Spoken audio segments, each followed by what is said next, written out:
Hey everybody, welcome to the April edition of Krown Countdown U. My name's Ryan Sullivan. His name's Andrew Wadden. We've got CFL Combine and Draft news aplenty. But first, before we get to anything else, huge news out of the RSEQ as a new team will be hitting the turf. Right you are, Ryan. Right you are. According to Quebec's TVA Sport, the CIS will welcome their 28th team in 2017 in Trois-Rivières as the UQTR Patriots will become the 7th team in the RSEQ. The new Patriots team will be funded and operated by a consortium of 25 individuals from the Trois-Rivières community.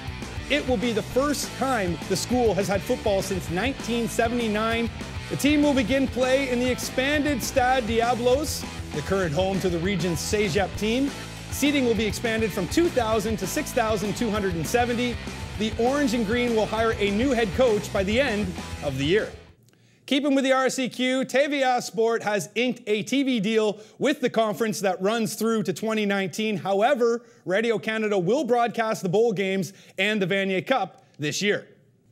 The CFL Combine is like the stock market with trends, bulls, and bears. With the trend of the deepest talent pool seen in recent years, it was time for the Bulls to break from the herd before CFL scouts get ready to wrangle at May's draft. Laurier Golden Hawk defensive back Chris Accie's value spiked up at the Combine. The CIS first-team All-Canadian in 2014, Ackie was not ranked in the top 10 of most CFL projected draft boards going into the Combine. Not anymore, anyhow. Ackie posted the highest vertical jump, jumping a full inch and a half higher than DB Tavon Campbell from the Regina Rams. Ackie also edged out Campbell to win the broad jump, coming within half an inch of leaping 11 feet. Earlier, Jim Mullin caught up with Ackie to talk about his impressive showing.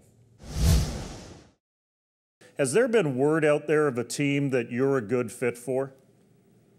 Not too much. Right now, it's kind of just waiting and see who takes me. What is that waiting game like? It's not too bad. Like, you want draft day to be like tonight, tomorrow, as soon as possible. But right now, just kind of stay focused, keep doing my training, and just stay focused and get ready for the draft, get ready for the season. Keeping with that Combine, the marquee drill of the event is without a doubt the 40-yard dash. Tavon Campbell made sure to live up to the hype. The Regina defensive back set a Combine record running a 4.36. Running back Shaquille Murray-Lawrence out of UNLV finished in second with an impressive 4.41. Despite winning the event and setting a Combine record, Campbell thought he could have done better.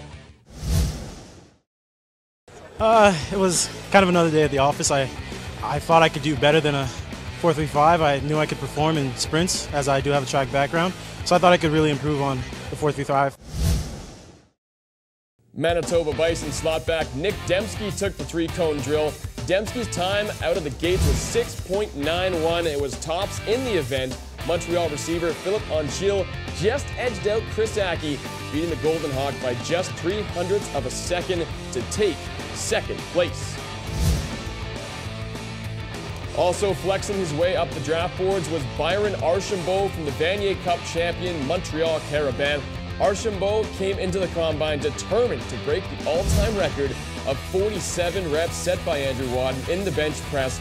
Although he didn't break the mark, he did set a new high mark for linebackers. Not only did he take the bench press, Archambault also had the fastest time in the shuttle event, beating Dembski by just 1/100th of a second. Dexter Janke from the Okanagan Sun, who got an invite to the main Combine after impressing at the regionals in Edmonton, posted the third fastest time. And what do you know? Earlier, Mr. Mullin caught up with the CIS version of Popeye.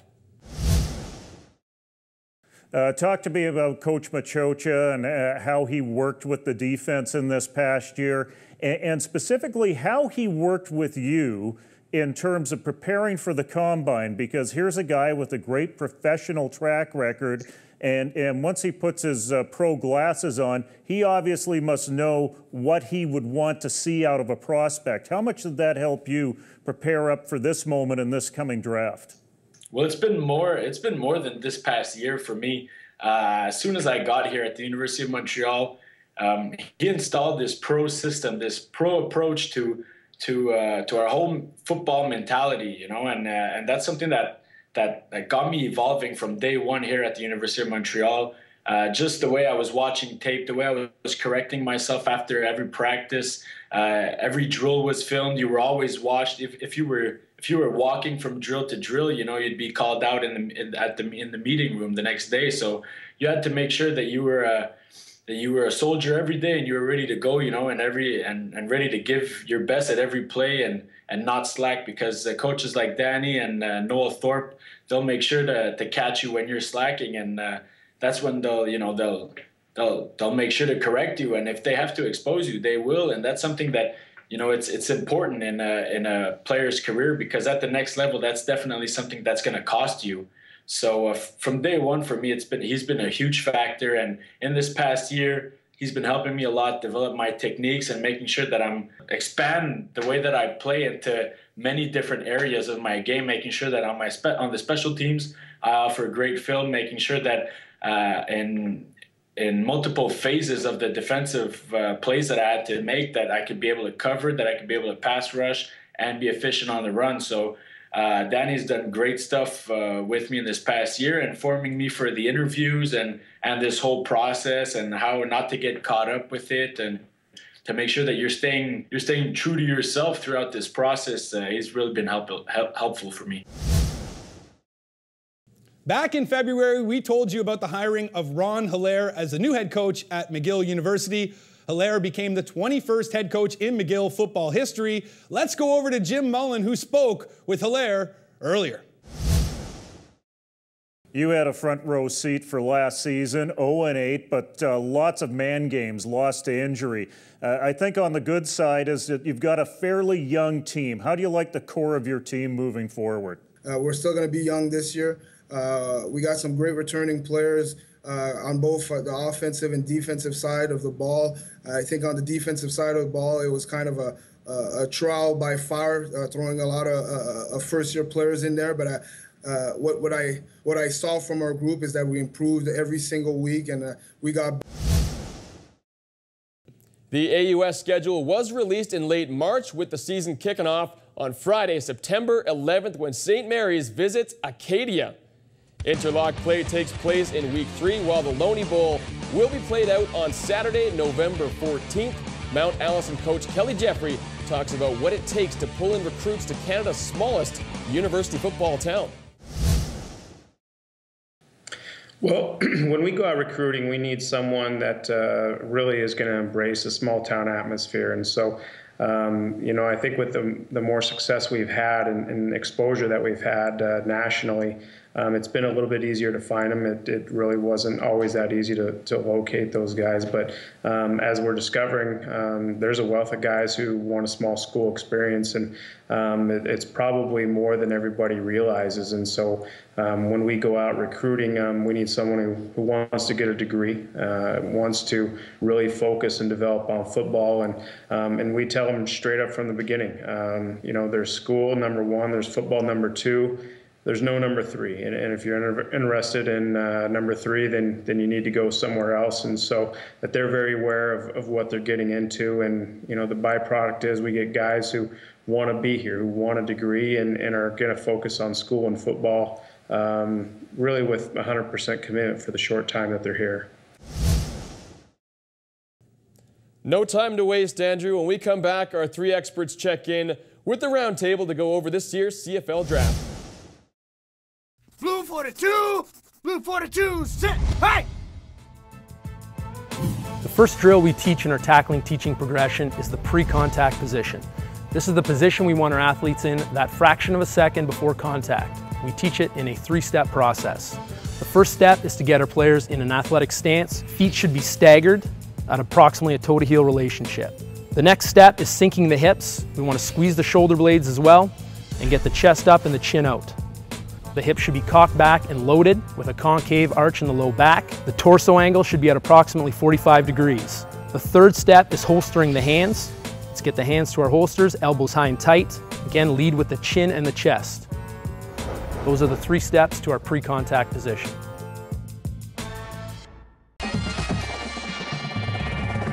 Hey, welcome back to Krown Countdown U. It's time once again for the round table portion. We welcome in on the far side, producer of Krown Countdown U, Jim Mullin. We have right in the middle, former Queen's Gale and UBC Thunderbird, Gord Randall, and on the line from CFL.ca, Justin Dunk. Justin, how are you? Doing pretty well, fellas. Good to join you. Hey, thanks for coming along. All right, so we're going to get right down to the CFL Draft, and to make things even more challenging, we're doing this ahead of the NFL Draft. You guys have decided to go along with it anyways, so let's do this. I don't get a choice in the matter. No, you rarely do. Ottawa Red Blacks are on the board. Justin, we're starting with you. Ooh, number one. A bit of a debate here. A lot of people think they go with the hometown kid in Alex Matias, but I have them, at the moment anyways, going with Danny Grew, the offensive lineman from Laval. I think he can maybe have a chance to play tackle in the CFL, something that the Red Blacks don't have nationally on their roster. Now it's your turn to pick. Gord. I also think that Matias is going to be really tempting for them here, and I don't know that I'm fully convinced that they'll pass him up, but one guy that they might pass him up in favor of is Suk Chung from the University of Calgary. And I think that they'll really like this guy's physicality. He still needs a little bit of polish in the pass protection game with his footwork a little bit and his hip level, but he is a road grader and can really get guys on the move. And I think with Siobhan Walker in the backfield there in Ottawa, they're going to want to have a power guy like this to anchor their offensive line for years to come. One of the guys, and this is going to be a repeated theme for me, one of the guys I really liked was Sean McEwen in this draft, and I think that he'll go high. But there's no need for center here in Ottawa. They have John Gott anchoring that down, so I think they go guard, and Suk Chung's the pick.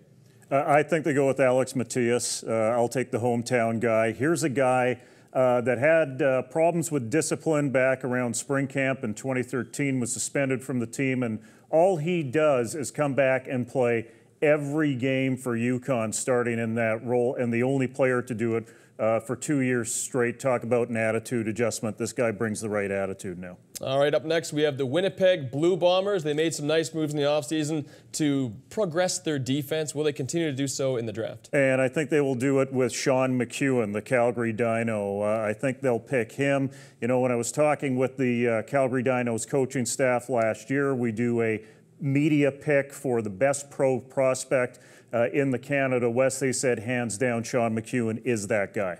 Justin.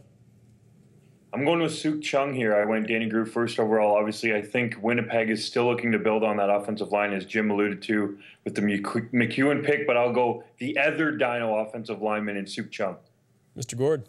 And this is where that I have Alex Matias slotting in. He is the most polished offensive line prospect in this class, has that pedigree that, depending on your organizational philosophy as a CFL organization, you may prefer in an NC2A Division I pedigree as well. And he's just an all-around, probably the best all-around offensive lineman in this class. I decided to go with guard here in Winnipeg because Morley is at 34 years old now. He's getting near the end of the line. And I think that if another good fit here is if Matias happens to get an NFL look, they've got a year with Morley still at full capacity, I'd say, where they can afford to wait for him as well. Time to go to the center of the universe, Toronto Argonauts. We're going to start things out with Gord. Well, I would love to put Suk Chung here, but he's already gone. I think that they've already got an interesting dynamic with a former teammate of mine, Jazz Dillon, and they're really playing up the Indo-Canadian angle, and it's been a marketing thing for them. So I think that they would love that pick if he's on the board, but they get Danny Gruel instead, and I think that that is a pretty decent plan B. This guy is a Laval offensive lineman, and I don't know if there's a lot more to say about that. He's been excellently coached. He's got great size. He's got very good athleticism. He's everything you could want in an offensive lineman for the CFL level. Justin Dunk. Jim Barker would love to get Suk Chung or Danny Grew just for the way they play. Both those guys are so tenacious. But for me, on my board, both those guys are gone. So I have them going with a kid just down the road at Western, Darryl Wadd, the big defensive lineman. They only have one national interior defensive lineman on the roster right now in Cleon Lang. So I think they get Wadd there, try to build some depth. And some people think Wadd might best be suited as an offensive lineman, and some think he could be an all-star offensive lineman in the CFL as well. So that gives you a guy that has some versatility if you want to start him out on D-line and maybe bring him along slowly on the offensive line, if indeed that is your plan for Darryl. Suk Chung's still on my board, so I'm taking Suk Chung for Toronto. The Montreal Alouettes on the board, and we got Jim Mullin with the take. I am going with Jacob Ruby out of Richmond, and the reason for that is pretty simple, is that Jim Pop likes two things. He likes NFL cast-offs and NCAA trained players. Gord. I'm going to second that, and I think actually Justin's going to third that. But my major reason why Jacob Ruby's a great fit here is that he is one of the best tackle bodies in this class. And the Montreal Alouettes are infamous for dressing national tackles, and they've got two on the roster right now in Josh Burke and Jeff Parrott. Jeff Parrott in particular is starting to get towards the end of the line here. I think Ruby takes a year or two inside and then pops out when one of those two either moves on or retires. Justin, now to you. Yeah, I have Ruby going here as well, and for a lot of the same reasons that Gord and Jim just said. I won't repeat them, but Jim Pop's been down to see him a few times at Richmond in person, and I think it's a guy that fits right in there because down the line he can play tackle, and the Alouettes love their Canadian offensive linemen. All right, Justin, it's time for your best Wally Buono impersonation. The BC Lions are on the clock. Take it away. Well, right now I have the run on offensive linemen continues to go. Daryl Watt, the only D lineman not to go my top five, or that's not an offensive lineman to go my top 5 picks. I'm going back to Calgary. Sean McEwen, a stud in the middle of that offensive line, has really anchored that Dinos program for a few years there. I have him going to BC. They need some offensive line help out there with the Lions. Gord. I've got McEwen going here as well, and if you are the BC Lions, you absolutely have to pick an offensive lineman, even if the guy that you like isn't there anymore. Since 2008, the BC Lions have drafted 4 offensive linemen in the first round, and out of 270 potential starting games, they've got 25 starts out of those picks. So I think that Wally Buono goes to more of a sure thing, even though he's not NCAA trained. Laval is a pretty sure thing when it comes to offensive linemen, and I think one that rises head and shoulders above the pack is Danny Grew. All right, let's move things over to the Saskatchewan Roughriders, and we're going to start things out with Justin. Yeah, I have Alex Mateus, the offensive lineman from UConn, kind of falling here because originally in previous mock drafts that I've done on CFL.ca, I had him going number 1 overall, but his pro day was pretty average. But I think the Riders are fortunate here because they get an NCAA trained player who's proven, started a lot of games there for UConn, and he can slide in there most likely and fill the void that was left when they released Dominic Picard in the offseason. I'm going with Brett Boyko out of the University of Nevada, Las Vegas. Now, a lot of teams may be scared a little bit away from Boyko because he's had pretty significant NFL interest. But this is a guy who's a Saskatoon native, and we all know that everybody born in the province of Saskatchewan loves everybody else born in the province of Saskatchewan. So I think that might entice him to come home. He's had some injury issues that have dropped his stock in the NFL, and I think it's looking like he may be a post-draft free agent pickup in the NFL. I'm not sure, generally guys that are in that situation don't last that long in the NFL. So I'm kind of hedging my bets a little bit here, but I think that Saskatchewan will like the fit. They lost Ben Heenan in the offseason, a guy that they had at guard, a guy that could potentially slide out and play some tackle as well. Boyko has the frame for that as well. So I just think that he's a good fit here, and I think that Saskatchewan angle, with him also probably being the best physical prospect on the board at this point in time, is too good a fit for Saskatchewan to pass up. Well, I think Boyko gets signed as a free agent if he doesn't get drafted. He's the 12th ranked offensive tackle going into the NFL draft, but many in the NFL see him as a player that could be a project in terms of bringing him onto that expanded roster that they have now and turning him into a center. In terms of hometown discount, shall we say, Addison Richards is a guy that jumps out for me. I know he didn't test that well, but at the same time, if you saw him at the Shrine game, if you saw him game in and game out in the Canada West, you know he's halfway between Andy Fantus and Jason Claremont, and the people in Regina will love the hometown kid. All right, time to talk about the best sports team in Edmonton by a long shot, the Eskimos, and we're going to start things out with Gord. They are going to go to the defensive line on this pick, and they're going to pick Daryl Watt. Now, I know he's already off of Justin's board. For me, he makes it this far, and they have lost in consecutive seasons. They've had Etienne Legaret, and they've had Ted Laurent walk out the door in Edmonton, and they've never really replaced either of those two guys. Laurent, in particular, an all-Canadian type of guy, but they only have one national defensive tackle on the roster, and they really need to restock that position. Daryl Watt can come in there. He's the best defensive lineman in this class by far. I think he stays on the defensive line. He's a 3-tech, good fit in the Edmonton defense, and they need to reestablish a presence in the middle of that defense. That was already a pretty good defense last year. Move things out to Justin.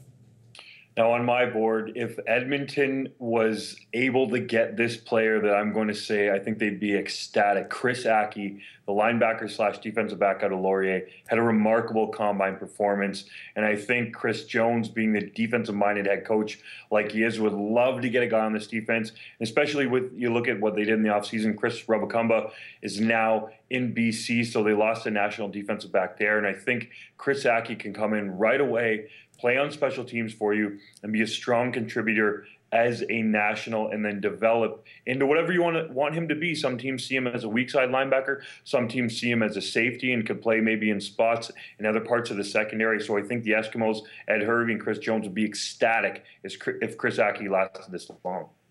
I think this is a pick for Edmonton that they could potentially trade and then try to load up on linebacker talent or defensive back talent into the second round. But if they were to pick here, given the group of offensive linemen they have, I think they go back to the offensive line and they pick Carl Lavoie out of Laval. All right, the runner-up, Hamilton Tiger Cats. Jim, will they be crying on the sideline? No, they won't be crying on the sideline this year if they pick Chris Ackie that Justin just mentioned. We had him on the show earlier. In terms of his combine numbers, they're outstanding, and he's a guy that can slot into that depth chart that will give them depth in terms of the defensive backs, and he's the type of guy with the speed and frame that he has who can train up to linebacker at some point in time if they want him to go in that direction. Gord. I don't know about that fit with Ackie. He sounds a heck of a lot like Craig Butler to me, and they already have one of those. Well, he can slot in behind Craig Butler. Mm-hmm. Yeah.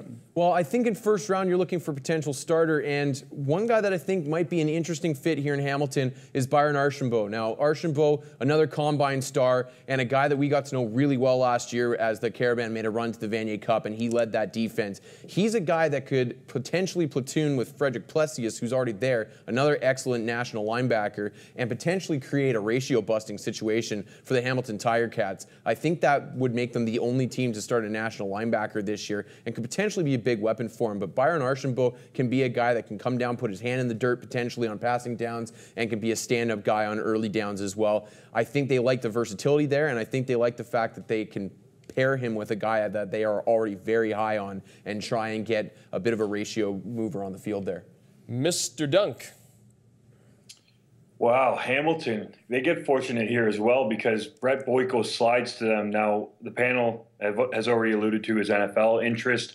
I think he's a guy that, might get drafted late in the NFL or be at UDFA. Now, if he indeed is an undrafted free agent, I think Hamilton can go in this direction. All right, your reigning Grey Cup champions, the Calgary Stampeders, are on the board. And for us, on the board is Mr. Gord Randall. Addison Richards is going to go to the Calgary Stampeders here. This guy's the best receiver on the board and definitely the most surefire receiver on the board. There may be higher ceiling guys out there. I'm thinking of Lamar Durant from SFU, for example. But Addison Richards is the complete package as a receiver. Jim's already talked about the type of guy that he is. And if you're Calgary, you lost Brad Sinopoli to Ottawa in the offseason, all of a sudden your national receiver core is looking pretty thin. I think their leader was Jabari Arthur, who had 8 catches last year. So they need to restock the cupboard there, and Addison Richards is the pick. Jim. Because Addison Richards is off my board, Nick Dembski is my pick for all the reasons you just mentioned, Gord. All right, Mr. Dunk, take us home. You guys out there in BC, no love for the local boy, Lamar Durant. I got to say, for my rankings, and a lot of people you talk to in the CFL, Lamar Durant has the highest ceiling by almost a country mile in terms of receiving prospects in this draft. Calgary is known for drafting athletic guys. They're a bit of a wild card here. Calgary's a team I could see maybe moving up to try to get one of those dino offensive linemen that they've seen so much. But if indeed they're at 9 and Lamar Durant is still on the board, I think Lamar Durant is one of the big wild cards in this draft. I think he could certainly go a lot higher. I'm talking, guys that are 6'2", 230 pounds and run a 4.55 40. Those guys don't come around very often in the CFL. And look at his production at Simon Fraser. 26 touchdowns in 23 games. That is no joke. This guy, I think, has a very high ceiling, and I'd be surprised to see him still on the board at 9, although that's where I have him going to Calgary right now. The key to Lamar Durant, though, is that he has to stay healthy. He was nicked on again and off again throughout his career at Simon Fraser, and if he's not a healthy player, he's not on the field. Well, and I understand that there's a bit of unsure attitude with regards to Lamar Durant because of that injury issue and because of the fact that his one-on-ones were somewhat underwhelming at the CFL Combine. And Justin, you may disagree with me on this because you were there in person, but that was what I was hearing coming out of Toronto, was that he's a freak, tests really well, but his one-on-ones were pretty average. Who would you cite as your best value picks, Gord?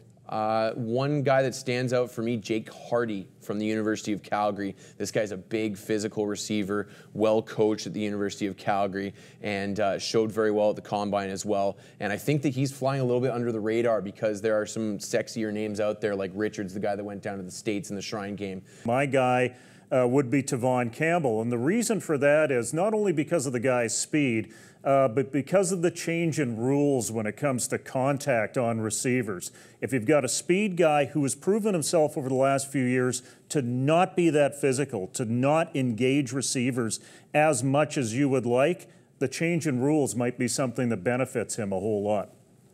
Justin, take us home. Yeah, for me, I'll go with a couple guys here. First, I'll start on the offensive line, going back to that well because teams can't get enough of them. James Bodanis, who was at the University of Toronto, went down to Michigan State and seems to have kind of gotten lost in the shuffle a little bit here. The guy is very athletic, arguably the most athletic offensive lineman in this draft, and I think that's likely where a lot of teams see him. He played some defensive lineman at the University of Toronto, but when he went to Michigan State, was an offensive lineman down there. Guy is super athletic, had some awesome combine numbers. The only worry teams have about him is that he didn't have a lot of reps, but then, you know, you talk to some people around the league and they say they're not worried that he didn't have game reps because he was practicing against, you know, NFL caliber talent day in and day out there at Michigan State. So I think James Bodanis is one guy a little bit under the radar that could be a good value pick in the second round. Another player that I really like from the Combine, Adrian Clark, a very athletic linebacker from Bishops. And you see a little bit of a theme here when I'm talking about athletes. CFL player talent evaluators, they want guys that are athletic enough. They talk about an athletic threshold that these players have to be able to meet to play in the CFL. And Adrian Clark certainly meets that for a linebacker, if not well surpasses it. The problem with him, though, his instincts aren't up to par quite to what you would want to see. So CFL teams have to take the athlete and then coach him up to get those instincts better at the linebacker position.